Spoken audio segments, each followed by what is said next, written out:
नमस्कार, मैं हूं आशीष वर्मा। मॉर्निंग कॉल में आपका स्वागत है। शुरुआत इस वक्त की हेडलाइंस के साथ। अमेरिकी बाजार में हल्की बढ़त, लेकिन दरें बढ़ने का खतरा बरकरार। दिसंबर के फेड मिनट्स में जल्द दरें बढ़ने के मिले संकेत। एशिया में कारोबार की मिलीजुली शुरुआत। इंडसइंड बैंक के नतीजे उम्मीद पर खरे उतरे। मुनाफा 26% उछला। नेट इंटरेस्ट मार्जिन 4% के रिकॉर्ड स्तर पर। एसेट क्वालिटी स्थिर। आज आएंगे दिग्गज आईटी कंपनी टीसीएस के नतीजे। मुनाफा घटने का अनुमान, कमजोर ग्रोथ और करेंसी के उतार चढ़ाव से मार्जिन पर दबाव की आशंका। कल आएंगे इन्फोसिस के नतीजे। सितंबर में घट सकती है रिटेल महंगाई, 4.5% रहने का अनुमान। आज शाम 5:30 बजे आएंगे आंकड़े। और 9 या 10 नवंबर से शुरू हो सकता है संसद का शीतकालीन सत्र। आज होने वाली कैबिनेट कमेटी की संसदीय बैठक में हो सकता है फैसला। सीएनबीसी आवाज एक्सक्लूसिव। और गुरुवार की सुबह सबसे पहले आपकी स्क्रीन पर एसजीएक्स निफ्टी आएगा। देख लीजिए किस तरह के कामकाज के इंडिकेशन सिंगापुर में जो हमारा निफ्टी लिस्टेड है वहां से आ रहे हैं। 13-13.5 पॉइंट का दबाव, लेकिन ये ओवरनाइट क्यूज है। हम पिछले 2 कारोबारी सत्र मिस आउट कर चुके हैं सोमवार के बाद से, क्योंकि हमारे यहां मार्केट हॉलिडे थी, तो हमें एक्चुअली 2 दिन के और क्यूज बचाने हैं इसके अलावा। तो Monday evening American markets, Tuesday evening American markets और वेडनेसडे इवनिंग अमेरिकन मार्केट, ये 3 दिनों के अमेरिकन कामकाज को हमें आज बचाना है। तो ये एसजीएक्स निफ्टी उतनी पिक्चर उस तरह से पेंट नहीं कर रहा है। आपको याद होगा जब सोमवार को हम कामकाज कर रहे थे तो डाउ फ्यूचर्स मजबूती के साथ कामकाज कर रहे थे, लेकिन देर शाम मजबूती और बढ़ी थी अमेरिका में, क्योंकि कच्चे तेल में सोमवार की शाम 3% का उछाल आया। उसके बाद परसों की रात यानी कि मंगलवार की रात डाउ कमजोरी के साथ कामकाज कर रहा था और कल फेड मिनट्स आए हैं। उसके बाद एकदम रेंज बाउंड सेशन देखने को मिला है। डिटेल में चर्चा होगी। मेरे साथ मेरे सहयोगी नीरज वाजपेयी जुड़ेंगे, लेकिन पहले आज की रणनीति क्या होगी। सीएनबीसी आवाज के मार्केट से डेटा अनिल सिंघवी का मानना है कि भारतीय बाजारों में एक सीमित दायरे में एक रेंज बाउंड सेशन होगा। उतार चढ़ाव के बीच, अस्थिरता के बीच शायद आपको आज कामकाज होता हुआ नजर आए। ऐसे में रणनीति क्या हो, निफ्टी को खरीदना है तो किन लेवल्स पे खरीदें, ये मैं डिटेल में अनिल से चर्चा करूंगा। लेकिन पहले अब ग्लोबल संकेत वो ज्यादा इंपॉर्टेंट है और 1 नहीं 2 नहीं 3 दिनों के मूव्स हमें पहचाने हैं। मेरे साथ मेरे सहयोगी नीरज वाजपेयी जुड़ चुके हैं। नीरज जी हाय, गुड मॉर्निंग। Good morning. कैसे रीड करूं ये ग्लोबल संकेत? हमारे लिए काफी लंबा अंतराल रह गया था भारतीय बाजारों के लिए, तो आज नेट मेरे लिए क्यूज कैसे हैं और फेड मिनट्स में क्या निकल के आया? देखिए दो क्यूज हैं जिस पे आपको ध्यान रखना चाहिए, एक फेड मिनट्स में और दूसरा क्रूड ऑयल पे। फेड मिनट्स में ये निकल के आया है कि उसमें अब ये माहौल बन रहा है कि रेट बढ़ सकते हैं, क्योंकि जो वोटिंग हुई थी उसमें 3 लोग इस पक्ष में थे कि जिस समय सितंबर में बैठक हुई थी उसी समय रेट बढ़ाए जाए। लेकिन अब ये माना जा रहा है कि दिसंबर में रेट बढ़ना ऑलमोस्ट तय है, क्योंकि जेनेट येलेन का भी ये मानना था कि इस साल एक हाइक और हो सकती है। वो इस आधार पर है कि जो डेटा पॉइंट्स अब तक के आए हैं, अगर यही रेंज पूरे साल तक यानी दिसंबर तक जब तक उनकी बैठक नहीं होती कंटिन्यू होते हैं तो एक रेट हाइक तय है। शायद यही वजह थी कि कल बॉन्ड प्राइसेस में एक जबरदस्त तेजी देखने को मिली। पहली बार वहां के 10 साल और 20 साल वाले अमेरिकी बॉन्ड्स में तेजी हो। रादर पूरी दुनिया के जो दूसरी इकोनॉमीज के भी बॉन्ड्स प्राइस देखेंगे आप तो वहां पे तेजी देखने को मिली। तो ये संकेत है फेड मिनट्स की तरफ से। लेकिन दूसरा कच्चे तेल की तरफ से जो संकेत आया, पिछले 2-3 दिनों में जबरदस्त वहां पे कह सकते हैं कि बहुत ज्यादा सट्टेबाजी का माहौल था। रूस ने कहा कि हम प्रोडक्शन कट के लिए भी तैयार हैं फ्रीज के साथ साथ, लेकिन ईरान और इराक का रुख साफ नहीं हुआ। सऊदी अरब ने भी अपना रुख अभी तक ये साफ नहीं किया कि वो किस हद तक जा सकता है। इसी बीच जो सितंबर का डेटा आया वो 8 साल के हाईस पे चल रहा है ओपेक के ऑयल प्रोडक्शन का, इसीलिए कल कच्चे तेल में गिरावट देखने को मिली। अब ये डाउट हो रहा है लोगों को कि ये सब एक तरीके से ड्रामेबाजी हो रही है। शायद जो एक्सपेक्टेड है वो हो नहीं पाएगा, क्योंकि प्रोडक्शन बहुत ज्यादा है, कितना कट करेंगे आप। तो इस बीच क्रूड में एक प्रॉफिट बुकिंग कल देखने को मिली। लेकिन अब जो असली डेटा सामने आने वाला इस महीने से वो इस मतलब डे बाय डे वो होगा रिजल्ट्स अमेरिकी बाजारों में शुक्रवार, यानी कल जो है बहुत सारे फाइनेंशियल रिजल्ट्स आने हैं। वेल्स फार्गो का आना है, सिटी का आना है, जेपी मॉर्गन का आना है। तो अब बाजार वहां डे बाय डे नतीजों पर रिएक्ट करेगा। फेड मिनट्स तो अब आई गई बात हो जाएगी। ओके, तो फेड मिनट्स ये हाईलाइट कर रहे हैं जैसे कि स्ट्रीट मान भी रहा था कि दिसंबर में अमेरिकी एफओएमसी यानी कि जो फेडरल मार्केट कमेटी है जो दरें तय करती है, शायद वो फैसला रहे दिसंबर में ब्याज दरें बढ़ाने का, तो मार्केट से एंटिसिपेट भी कर रहा था। तो एक्सपेक्टेड लाइंस पे वो फेड मिनट्स आते हुए, लेकिन 3 दिनों के क्यूज बचाने हैं और मैं डाउ के मूवमेंट्स को कैलकुलेट कर रहा था। मंडी की क्लोजिंग से जब हम 46 पॉइंट डाउ मजबूत था, तब से लेकर अब तक नेट मुझे 140-145 पॉइंट डाउ की कमजोरी को बचाना है, तो उस बात का आप ध्यान रखें। तो ग्लोबल संकेत इस बीच कमजोर थे, क्योंकि खासतौर पे मंगलवार को डाउ 200 पॉइंट के दबाव के साथ कामकाज कर रहा था, जो सेशन हमने मिस आउट करा था।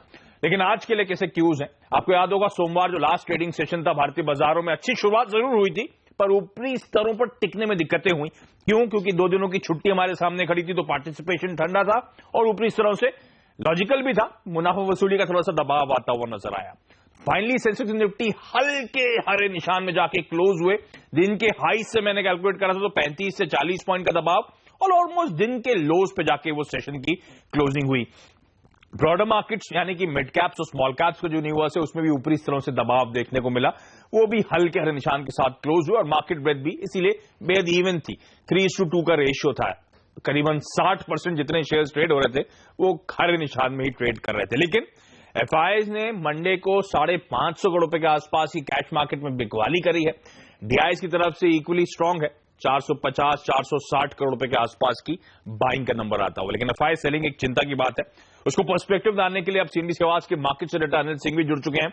अनिल जी, 3 दिनों के क्यूज बचाने हमें, इनफैक्ट 2 ट्रेडिंग सेशंस हमने जो मिस आउट करे हैं पिछले दिनों में, और साथ साथ एफआईआई का जो सेलिंग नंबर है, क्या कोई चिंता सामने आती है और आज की रणनीति क्या हो? थोड़ा सा सरप्राइजिंग लग रहा है आशीष, क्योंकि जिस तरह का मार्केट था सोमवार को, उसको देखकर लगा नहीं कि एफआईआई कितना बड़ा बिकवाली का आंकड़ा आया होगा, और मार्केट में उस तरह का कमजोरी था भी नहीं, तो थोड़ा सा ऐसा लग रहा है कि शायद कुछ एडजस्टमेंट वाले आंकड़े हो सकते हैं। अभी भी लग रहा है कि बाजार कुछ बड़े डायरेक्शन के लिए शायद तैयार है नहीं, तो जब तक नीचे की तरफ 8,650 होल्ड कर रहा है तब तक ठीक है। ऊपर 8,000 एक्चुअली देखा जाए तो 8,600 8,650 स्ट्रॉन्ग सपोर्ट जोन है डेटा के लिहाज से, और 8,750 8,650 8,700 की रेंज में जाते ही आप मुनाफा वसूली आते हुए देख रहे हैं। तो ओवरऑल ऐसा लगता है कि बाजार रेंज बाउंड रहेगा। तो ऐसे में जो यूएस के मार्केट परसों कमजोर हुए थे, कल तो फ्लैट थे, मुझे लगता है 2 दिनों के संकेतों को देखकर अगर हम ये देखें तो शायद थोड़ी कमजोर शुरुआत हो सकती है, और उस कमजोर शुरुआत में 8,650 के स्टॉप लॉस के साथ आपको एक स्टॉप लॉस लगाकर खरीदारी करनी चाहिए ऊपर की तरफ 8,750 के लक्ष्य के लिए। बैंक निफ्टी में 19,100 19,500 ये रेंज नजर आ रही है, और बैंक निफ्टी में भी इस रेंज के जिस तरफ बाजार पहले पहुंचे वहां एक कॉन्ट्रा कॉल लेकर ट्रेड करना चाहिए। तो जब रेंज बाउंड बाजार हो तो बेहतर तरीका यही है कि आप कॉन्ट्रा ट्रेड करें, और दूसरा बेहतर तरीका ये हो सकता है आशीष की मिड कैप स्मॉल कैप शेयरों में फोकस किया जाए, क्योंकि घरेलू फंड खरीदारी अच्छी करते हुए दिख रहे हैं, तो मुझे लगता है वहां पर एक्शन बरकरार रहना चाहिए। लेकिन हाँ, थोड़ी बहुत प्रॉफिट बुकिंग अगर ऊपरी स्तरों पर आए तो उसमें आश्चर्य नहीं होगा। और कुल मिलाकर वेट एंड वॉच वाला मार्केट है।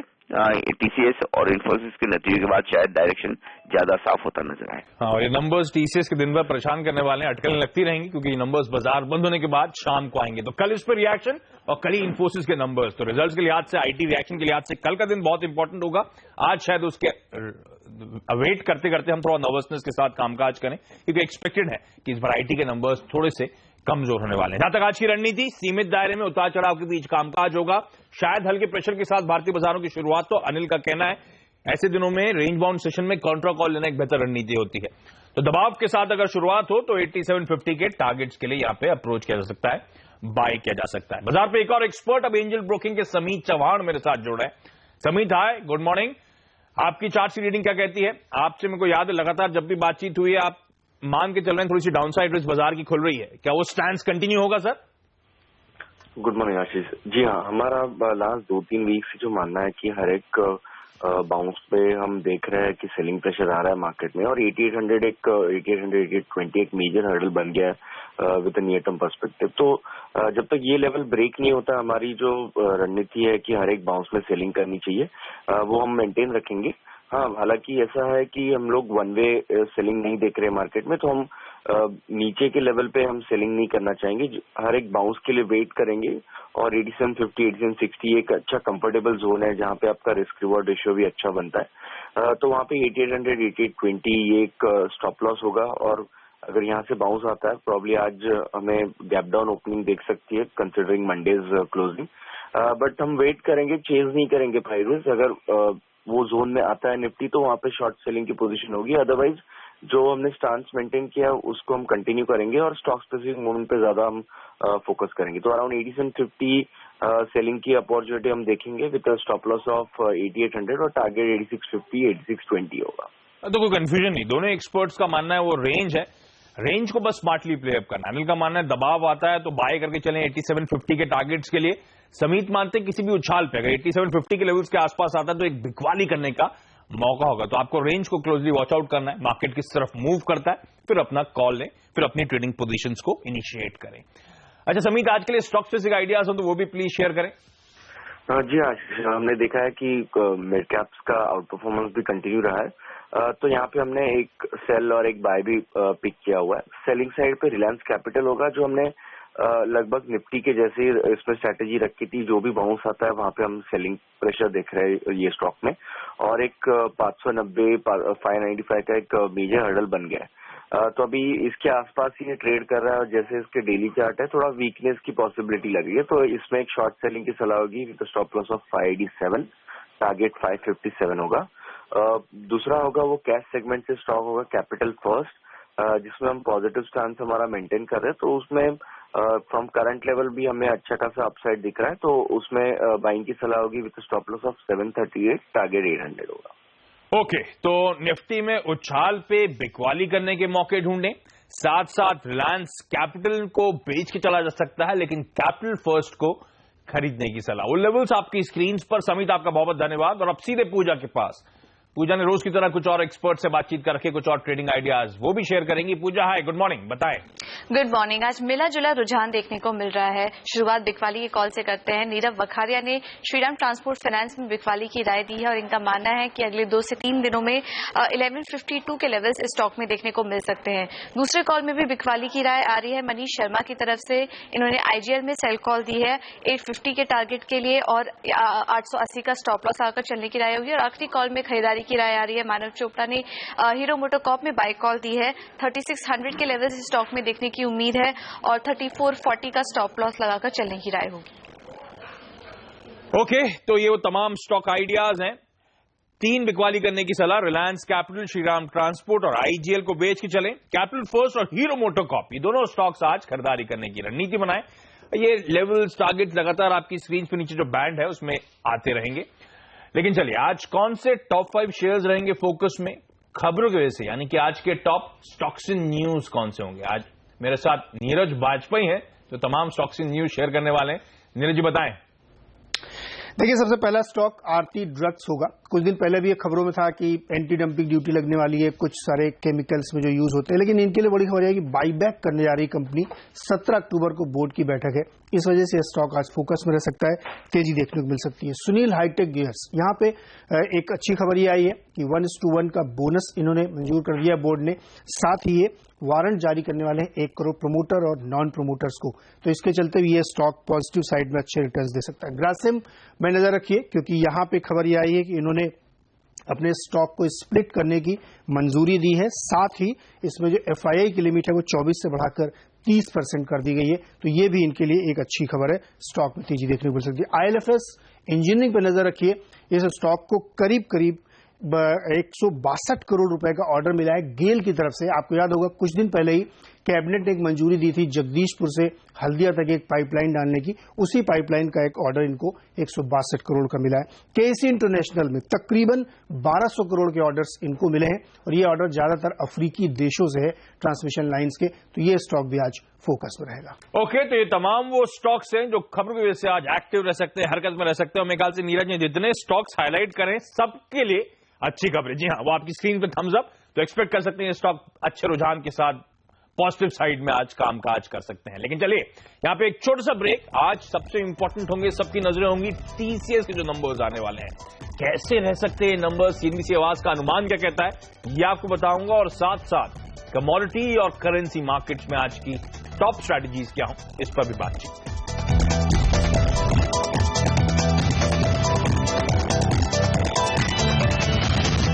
ब्रेक के बाद आपका स्वागत है। और ब्रेक से पहले नीरज ने स्टॉक्स हाईलाइट करे थे जो आज ट्रेड में खबरों की वजह से हरकत में रहने वाले हैं। एक और स्टॉक उस लिस्ट में जोड़ लीजिए, वो है इंडसइंड बैंक का, जिसने कल अपने तिमाही रिजल्ट छुट्टी के दिन घोषित करे, तो स्टॉक पे आज रिएक्शन देखने को मिलेगा और उम्मीद पर एकदम खरे उतरे हमेशा की तरह ये नंबर्स। 26% मुनाफे में ग्रोथ एक्सपेक्टेड थी, 704 करोड़ रुपए के पास ये नंबर आया है जैसा कि बाजार उम्मीद कर रहा था।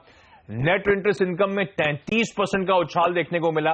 बैंक की एसेट क्वालिटी लगभग स्थिर रही और सितंबर तिमाही में हाईलाइट थे इस कंपनी के नेट इंटरेस्ट मार्जिन एनआईएम्स 4% के रिकॉर्ड स्तर पे पहुंचते हुए नजर आए।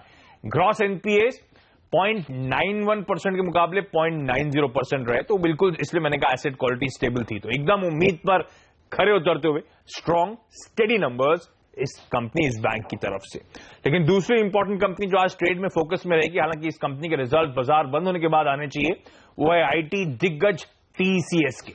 वैसे ध्यान रखें, ये जो Q2 होता है, दूसरी तिमाही होती है, आमतौर पर आईटी कंपनीज के लिए सीजनली स्ट्रांग मानी जाती है, पर इस बार थोड़ा सा प्रेशर देखने को मिलेगा क्योंकि बैंकिंग फाइनेंशियल सर्विसेज में ग्लोबली ग्रोथ ठंडी पड़ी है। यूएस में वो इलेक्शंस आने एक महीने बाद, तो वहां पे इलेक्शन से पहले कॉशन है, लोग बहुत ज्यादा खर्च नहीं कर रहे कंपनीज। ब्रेक्जिट हो चुका है और उसके बाद हमने देखा जिस तरह से पाउंड का डिप्रिसिएशन हुआ है, इन सब का इंपैक्ट आईटी कंपनीज में देखने को मिलेगा।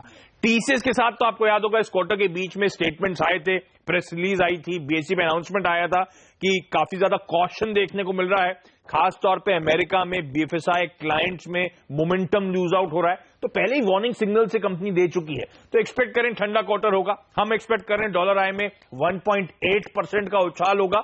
क्रॉस करेंसी यानी कि करेंसी के मूवमेंट का नेगेटिव इंपैक्ट देखने को मिलेगा, उसको बचाने के बाद 0.25% के आसपास ही ग्रोथ होगी। मार्जिन एक्सपेक्टेड है फ्लैट से हल्की मजबूती या हल्की बढ़त मार्जिन पे आपको देखने को मिलेगी। क्यों? एक तो देखिए ग्रोथ इस बार कमजोर होने वाली है, क्रॉस करेंसी का इंपैक्ट होगा तो वो मार्जिन पे प्रेशर बनाएगा। पर मार्जिन में क्योंकि पिछले क्वार्टर से हम कंपेयर कर रहे हैं तो वीजा में खर्च हुआ था, ऑपरेशनल इंप्रूवमेंट शायद इस क्वार्टर में कुछ देखने को मिले, तो उससे कुछ हद तक एक टेलविंड या कुछ हद तक मदद मिलती हुई नजर आए, इसलिए मार्जिन एक्सपेक्टेड है कि फ्लैट रहेंगे। लेकिन सबसे इंपॉर्टेंट होगा यहां से कमेंट्री क्या होगी। एक्सपेक्टेड है कि कमेंट्री थोड़ी ठंडी होगी, मार्जिन को लेकर बहुत ज्यादा लीवर्स अब इस कंपनी के पास है नहीं इंप्रूवमेंट, तो देखता होगा मैनेजमेंट आज शाम को क्या कहता है। और दूसरी कंपनी इन्फोसिस है, ये भी कल अपने तिमाही रिजल्ट घोषित करने वाली है, वहां पे भी कमजोर नंबर्स एक्सपेक्टेड है, वो स्टॉक ऑलरेडी अंडर परफॉर्म कर रहा है। लेकिन सबसे इंपॉर्टेंट इन्फोसिस में वो गाइडेंस, क्या जस की तस बनी रहेगी या गाइडेंस को और फर्दर रिड्यूस किया जाता है, वो ब्रेक्जिट के चलते जो इंपैक्ट हुआ है $200 मिलियन का जो क्लाइंट चला गया उसके बाद, तो गाइडेंस और कमेंट्री इन्फोसिस के लिए सबसे इंपॉर्टेंट रहेगी। लेकिन चलिए अब कमोडिटी और करेंसी मार्केट पे फोकस करते हैं और इस पे बातचीत करने के लिए एसएमसी कॉन्क्रीट की वंदना भारती अब मेरे साथ जुड़े हैं। वंदना जी हाय, गुड मॉर्निंग। आज आपकी टॉप स्ट्रैटेजीज क्या होंगी मैम? गुड मॉर्निंग आशीष। एक्चुअली कल काफी हम लोगों ने देखा रिकवरी आते हुए बेस मेटल्स में, और डॉलर इंडेक्स जो है वो कंफर्टेबली 98 के ऊपर ट्रेड कर रहा है, तो मुझे लग रहा है कि आज थोड़ा सा करेक्शन आएगा और उसका जो नेगेटिव इम्पैक्ट है वो कमोडिटीज पे देखने को मिलेगा। साथ में जॉबलेस क्लेम डेटा भी है जो कि बढ़ के आने की उम्मीद है, तो मेरे ख्याल से नेगेटिव इम्पैक्ट थोड़ा सा जो इवनिंग ट्रेडिंग सेशन होगा उसमें ज्यादा डीप हो सकता है। निकल में मुझे लग रहा है कि अक्टूबर में सेल करके चलना चाहिए 705 के लेवल पे, 695 का टारगेट होना चाहिए और 710 का यहाँ पे स्टॉप लॉस होना चाहिए। दूसरी कमोडिटी मेरी यहाँ पे क्रूड रहेगी, क्योंकि ओपेक की मीटिंग थी और उन्होंने कहा कि हमारा जो प्रोडक्शन लेवल है वो 8 साल के ऊपरी स्तर पे है, तो मुझे लग रहा है यहाँ पे कि क्रूड की इन्वेंट्रीज भी आज शेड्यूल है, तो मुझे लग रहा है कि आज क्रूड में भी एक फॉल आएगा। 3325 के लेवल पे सेल करना चाहिए, 3275 का टारगेट होना चाहिए और यहाँ पे जो स्टॉप लॉस मेंटेन करना होगा वो 3350 का यहाँ पे होगा। ओके, तो कमोडिटी कॉम्प्लेक्स में शायद आज प्रेशर का दिन होगा जो वंदना बखूबी हाईलाइट भी कर रही हैं। निकल को बेच के चलें और कच्चे तेल में भी बिकवाली करने के मौके लेवल से एसएमसी कॉन्ट्रेट जो सुझा रहा है वो आपकी स्क्रीन पर। मैम आपका सुबह से वक्त निकालने के लिए धन्यवाद और यहाँ पे एक छोटा सा ब्रेक, लेकिन आगे आज क्या है अहम इवेंट्स, यानी कि आज का इवेंट्स कैलेंडर और साथ साथ बाजार की चाल पर एक क्विक अपडेट भी लेंगे।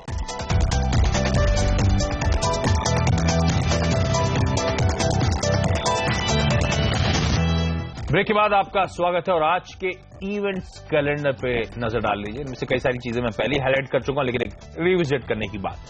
टीसीएस आज ये कंपनी बाजार बंद होने के बाद रिजल्ट घोषित करेगी, ठंडे नतीजे एक्सपेक्टेड। इसके अलावा mid cap IT company Cyient के नंबर्स आने, सेरा सैनिटरी वेयर और गैलेंट इस्पात, ये कंपनियां भी आज अपने तिमाही रिजल्ट्स घोषित करेंगी। इसके अलावा सितंबर के रिटेल महंगाई दर के आंकड़े आज शाम 5:30 बजे आने हैं। 5% से घटकर 4.5% पे महंगाई पहुंचेगी, तो अच्छी खबर आती हुई और खासतौर पे जो खाद्य पदार्थों की महंगाई कम हुई है उसका भरपूर फायदा आज मिलना है। निवेश बढ़ाने के लिए एफएम की बैठक आज होनी है और साथ साथ शीतकालीन सत्र पर सीसीपीए की आज एक अहम बैठक भी होगी। तो ये तमाम वो इंपॉर्टेंट इवेंट है, इन पे आप नजर बना के रखें। जाते आपकी स्क्रीन पर एसजीएक्स निफ्टी आएगा हल्की कमजोरी या फ्लैट रुझान के साथ खुलने के इंडिकेशन आते हुए, लेकिन ध्यान रखें ये सिर्फ ओवरनाइट क्यूज है। हमें एक्चुअली 2 दिनों के क्यूज और पचाने हैं, क्योंकि दशहरा और मुहर्रम के चलते भारतीय बाजार पिछले 2 कारोबारी सत्र मिस आउट कर गए थे। और नेट यूएस में क्योंकि मंगलवार को 200 पॉइंट का दबाव आया था डाउ में, तो हमें वो पचाना है ऑलमोस्ट 150 पॉइंट के आसपास ही कमजोरी। अच्छा, एक्सपर्ट्स मानते हैं कि एक रेंज बाउंड सेशन होगा, 8650 से 8750 का एक रेंज समझ में आती है। अनिल का मानना था दबाव के साथ खुलेगा तो खरीद के चलें 8750 के टारगेट्स के लिए। समीत एक कंडीशनल सेल के साथ उतरे, उनका यही मानना है कि 8750 के लेवल्स पे पहुंच जाए तो वहां पे आप निफ्टी को बेच के चलें 8650 के टारगेट्स के लिए। जहां तक कमोडिटीज की बात है, निकेल को बेच के चलने की रणनीति और कच्चे तेल को भी आज बेच के चलना चाहिए, ऐसा एसएमसी कॉर्पोरेट का मानना है। लेकिन चलिए मॉर्निंग कॉल में आज के लिए इतना ही। यहाँ पे वक्त तो चला एक छोटे से ब्रेक का। ब्रेक के बाद आपके लिए लेकर आएंगे स्टॉक 2020। नमस्कार।